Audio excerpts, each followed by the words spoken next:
नमस्कार दोस्तों, free astro tutorial से एसवी भारद्वाज आपका एक बार फिर से अभिनंदन करता है।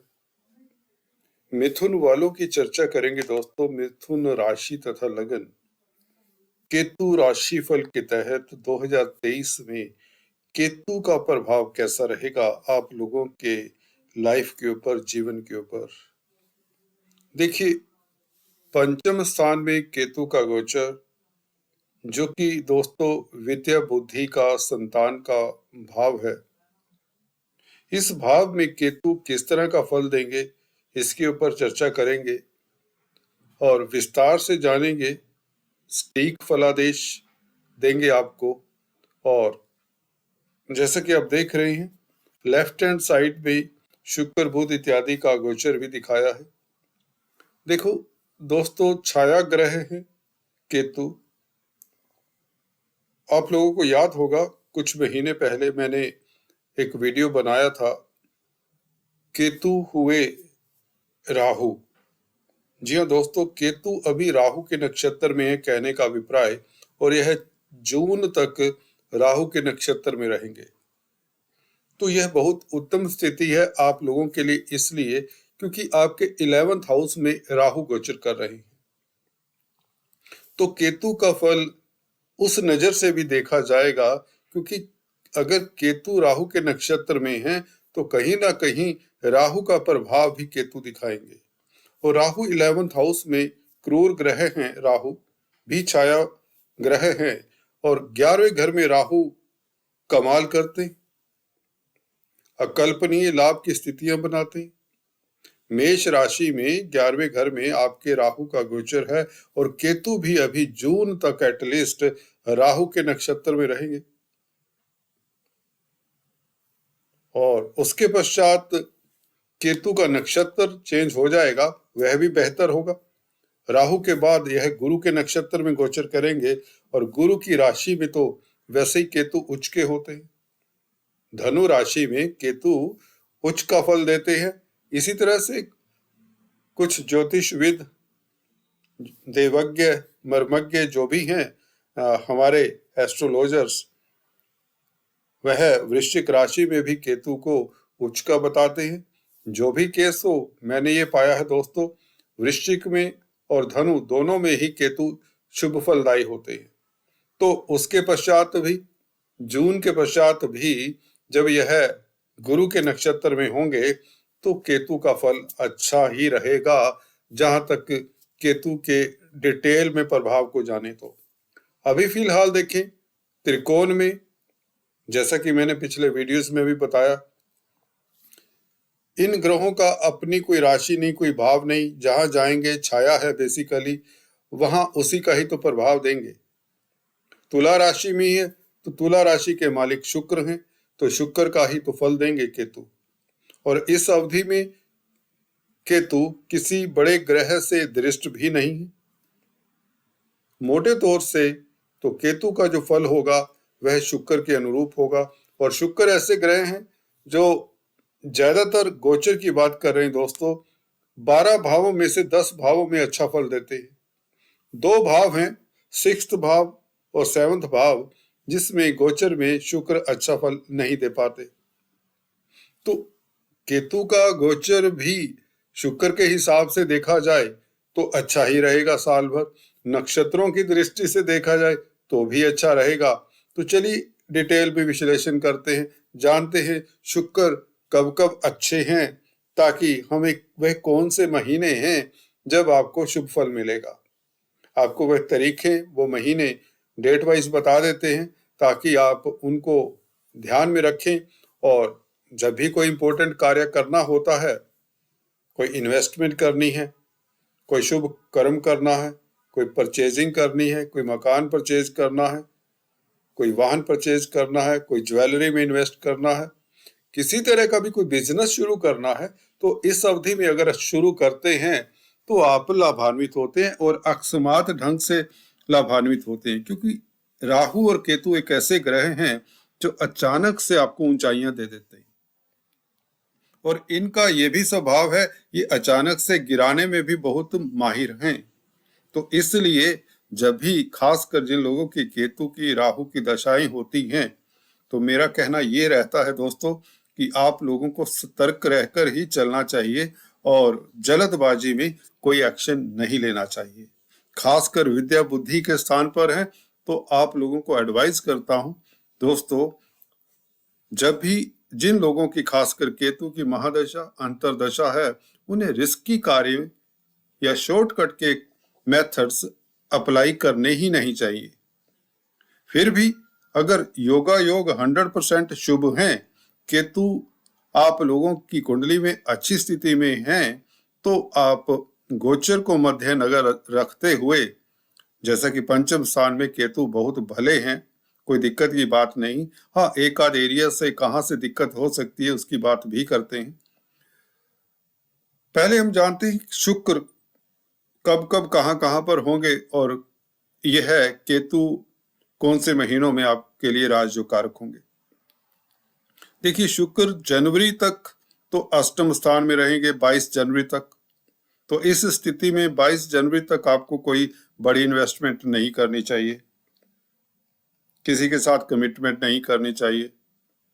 22 जनवरी से लेकर 15 फरवरी तक केतु शुक्र कुंभ राशि में शनि के साथ रहेंगे, और शुक्र आपके पंचमेश हैं, शनि भाग्य स्थान के मालिक है। तो यह है, दो त्रिकोणों के मालिक शनि और शुक्र का संबंध जब भाग्य स्थान में होगा तो आप लोगों के लिए वैसे ही समय बहुत श्रेष्ठ होगा।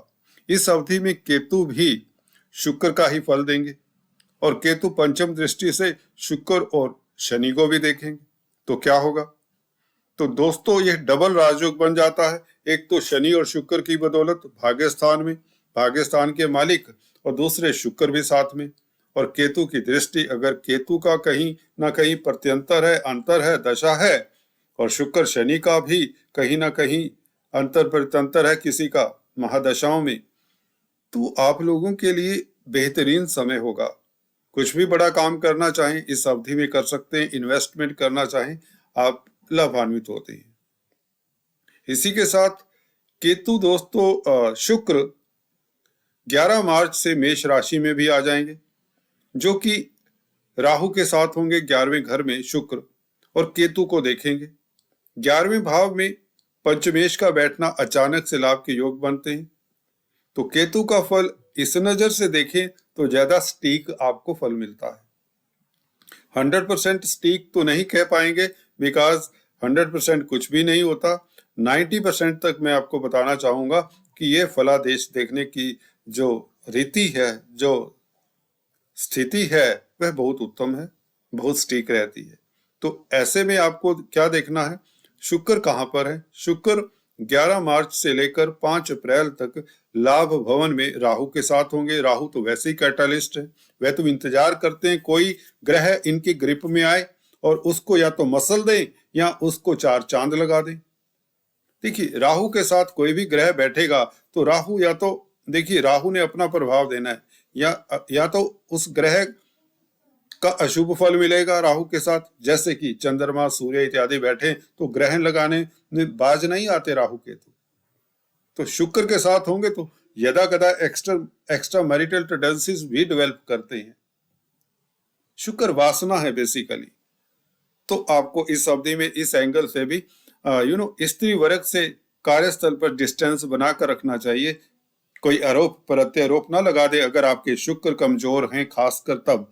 अदरवाइज शुक्र आप लोगों को लाखों करोड़ों अरबों खरबों का लाभ भी देते देखे गए हैं। 11वें घर में शुक्र राहु के साथ हो और केतु शुक्र की राशि में हो, तो यह मेष राशि में 11 मार्च से लेकर 5 अप्रैल तक आप लोगों के लिए अकल्पनीय लाभ की स्थिति। उसके पश्चात शुक्र वृषभ राशि में 6 अप्रैल से लेकर 1 मई तक यह विदेशों से लाभ होगा। प्रणय संबंधों के लिए समय उत्तम रहेगा, लव लाइफ के लिए समय श्रेष्ठ रहेगा।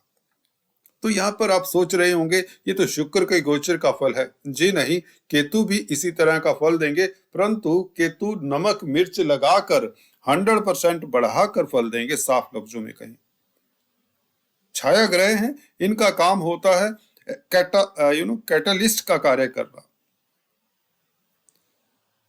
तो यहाँ पर मिथुन राशि की बात करें, मिथुन राशि में शुक्र लगन में होंगे पंचमेश 2 मई से लेकर 30 मई तक। तो पूरा मई का महीना आप लोगों के लिए बहुत लाभकारी रहेगा। चाहे आप व्यापारी हैं, चाहे नौकरी करते हैं, कोई भी कार्य करते हैं, शेयर स्टॉक मार्केट वालों के लिए खास समय उत्तम हो सकता है। जो वायदा व्यापारी हैं, डेली बेसिस पे लाखों करोड़ों की इन्वेस्टमेंट कर देते हैं, बहुत बड़ी रिस्क की काम करते हैं, स्पेकुलेटिव कामकाज है जिनका, उनके लिए मई का महीना जोखिम उठाने के लिए बेहतर होगा अगर आपने जोखिम उठाना ही है।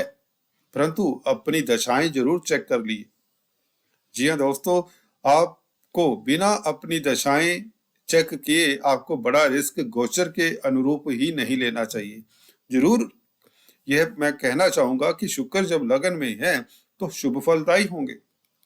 ये कई एंगल से देखा जा सकता है। जब पंचमेश शुक्र लगन में होंगे तो लव लाइफ भी उत्तम रहेगी। कॉम्पिटिटिव एग्जाम्स में भी आप अगर छात्र हैं, उत्तीर्ण होते हैं, हायर स्टडीज के इंस्टीट्यूट में एडमिशन चाहते हैं तो भी आपको एडमिशन मिल जाती है। पत्नी के कारक हैं शुक्र और लगन में बैठे हैं, मित्र क्षेत्रीय हैं, तो पत्नी के साथ संबंधों में मधुरता, अगर आपके संबंध अच्छे नहीं चल रहे थे तो उसमें भी आप लोगों के लिए समय ठीक रहेगा। तो कई एंगल्स होते हैं, एक ग्रह कई एरियाज को डिनोट करता है। तो ये नहीं कि खाली शेयर स्टॉक मार्केट का ही उस वक्त आपको विचार करना है कि जी हाँ, परंतु अपनी कुंडली में अपनी महादशा अंतरदशा भी देख लें। अगर केतु और शुक्र की महादशा अंतरदशा है और केतु शुक्र अच्छी स्थिति में है तो निश्चित तौर से आप लोगों के वारे न्यारे। तो कहना साफ लफ्जों में कहूंगा कि जब केतु शुक्र के साथ होंगे यह लव लाइफ के लिए उत्तम रहेगा और कुछ लोगों का हार्ट ब्रेक भी होगा। जी हाँ दोस्तों, केतु और शुक्र का संबंध पंचम स्थान में, शुक्र एक्स्ट्रा मैरिटल टेंडेंसीज देते हैं, घर परिवार में कलेश ना हो जाए। तो इस तरह की टेंडेंसीज को कर्ब करें 29 नवंबर से लेकर 23 दिसंबर तक। अब बात करते हैं केतु 5वें घर में क्या कर सकते हैं। विद्या बुद्धि का स्थान है, बुद्धि के स्थान के ऊपर इन छायो ग्रहों का बैठना कोई इतना अच्छा नहीं। आपको कोई रैश डिसीजन नहीं लेना होता जब राहु केतु किसी की कुंडली में पंचम स्थान में होते। मैं अक्सर बताता आया हूं, अगर कोई डिसीजन बड़ा लेना है, कोई नौकरी छोड़नी है, कोई व्यापार शुरू करना है, कोई रिश्तों की बात है, कोई दोस्ती की बात है, कोई प्यार मोहब्बत की बात है, कोई हॉबीज की बात है, तो आपको एक्सपर्ट एडवाइस ले लेनी चाहिए। या यूं कहीं जब आप अपना डायरेक्शन लाइफ का चेंज कर रहे हैं जिसका काफी आपकी जिंदगी के ऊपर गहरा प्रभाव पड़े, कोई बड़ा डिसीजन ले रहे हैं, कोई कारोबार शुरू कर रहे हैं, कोई कुछ भी ऐसा काम कर रहे हैं जिसके ऊपर आपकी संपत्ति भी खर्च होती है, आपका टाइम लगता है, एनर्जी लगता है, तो आपको एक्सपर्ट एडवाइस ले लेनी चाहिए। क्योंकि ये छाया ग्रह हैं, कुछ ना कुछ शातिर रहते हैं, इनका स्वभाव है क्रूर ग्रह है, कुछ ना कुछ कर ही देते हैं ऐसा जो बाद में व्यक्ति को पछताना ना पड़े। मेरा मतलब सिर्फ ये कहने का ये होता है, ग्रह उत्तम है, गोचर उत्तम है, स्थितियां उत्तम है, परंतु हमें ब्लाइंड गेम कभी भी लाइफ में खेलनी नहीं चाहिए जहां तक इन राहु केतु के गोचर की बात किया करते हैं। तो केतु के प्रभाव को इस तरह से पढ़ें तो आप लाभान्वित होंगे, 100% इसका शुभ फल मिलेगा। गोचर में अति श्रेष्ठ है क्योंकि शुक्र की राशि में है। देखने में लगता है पंचम स्थान में केतु अच्छे नहीं होते। अगर आपके बर्थ चार्ट की बात करें तो दोस्तों, आपकी कुंडली में अगर केतु पंचम स्थान में है तो संतति के लिए अच्छा नहीं रहता केतु। राहु यहां पर होते तो वह गर्भपात करवा देते पंचम स्थान में, संतति के लिए उस तरह से अच्छा नहीं होते। परंतु जो बच्चे होते हैं वो होनहार होते हैं, ये भी देखा गया है। राहु पंचम स्थान में पॉलिटिक्स में व्यक्ति को बहुत महारत देते हैं।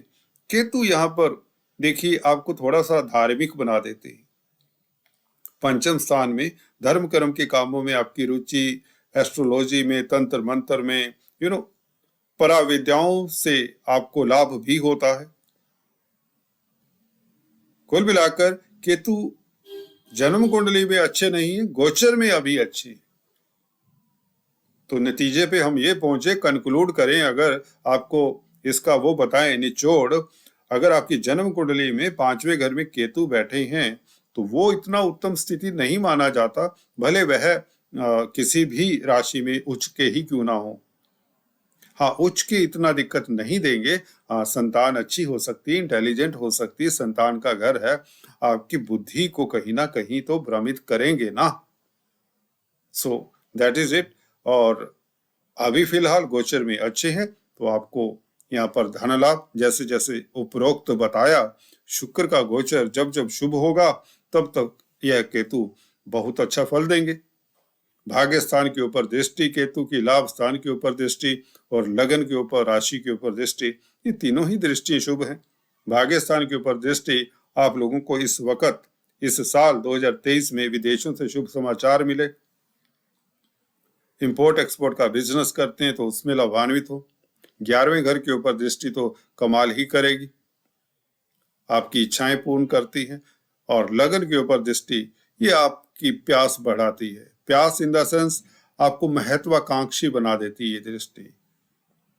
आपको अपने स्वास्थ्य के प्रति भी सतर्क रहना होगा, क्योंकि केतु की दृष्टि लगन के ऊपर थोड़ा सा कहती है कि आपको थोड़ा सा सजग भी रहना है अपने हेल्थ के प्रति, खासकर पेट के ऊपर, खान पान के ऊपर ख्याल रखें। एसिडिटी की जिनको प्रॉब्लम होती है, they have to be watchful. Otherwise इनकी दृष्टियां शुभ हैं, आपका तेज प्रभाव बढ़ाने वाली हैं।